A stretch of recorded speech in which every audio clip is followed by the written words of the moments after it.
Assalomu alaykum qadrli obunachilar. Bugun Yangibozor tumanimizda joylashgan Ayvon kafega keldim. Bu yerda tug'an kun yubileylar bo'lib turgan ekan. Shular haqida qisqacha kadrlarni qo'yib ko'rsatib o'tamiz. Xizmatda bugun Rasulbek do'stimiz bo'ladi. Assalomu alaykum. Assalomu alaykum. Yubiley tashkillar ziyofatlar o'tib turibdi. Kimlarning onasini yubileyi, kimdir do'stini tabriklab turibdi. Biz orqali jamoalarimiz o'zlari ham xizmatda o'rganishli gitarist bolalar va Ayvon kafeda zo'r turibdi. Bera kelsa lekin izzat ketadiganlar orqatdan ma'muriyatni o'zi tashkillashtirib beradigan bu narsalarni. Bizlardan shu ma'muriyat chaqirdi, tabriklab o'yin kulgi qilib, shuntib xizmat qilib chiqdik.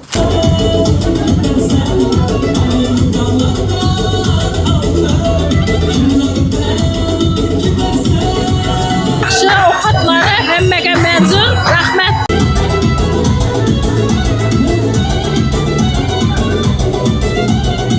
Ayvon kafesi ajoyib, hamma vaqt tashkillanish shu yerda bo'ladi. Eng zo'r istiqlolli daqiqalarimiz shu Ayvon kafesi bilan. Sanjar akamizni 40 yosh yubileyi bilan tabriklab o'tiribmiz. Hammani kayfiyati zo'r. Sanjar akam ishlarini baxtına ko'z tegmasin. Shu farzandlarini yaxshi kunlarda, to'ylarda ota-onasi bosh o'tirsin.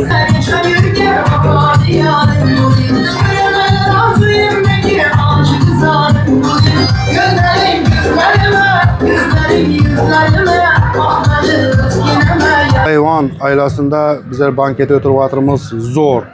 Hamma ovqatlar ham zo'r, addushi, chotki xizmatlar ham zo'r. Kelaverasizlar, xizmati 200% chotki.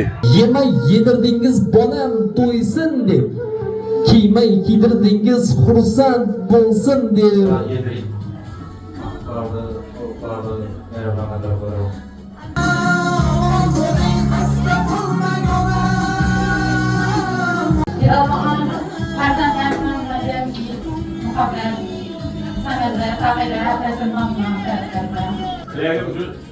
Zeytinlerimizde tacımız olsun. Hem muhakkak zeytin elimizde apamızın onuna apa.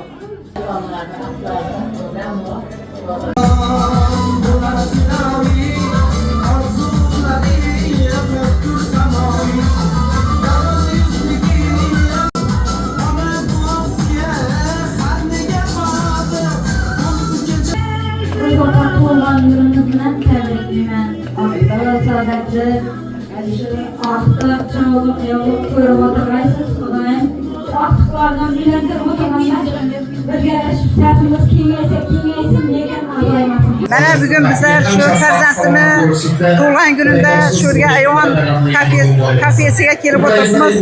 Xudoyim shu Ayvon kafesi duojini topishini Allohdan so'rab qolaman. Cesur biyik, adolat, jamshid, jamiljon, muhabbat.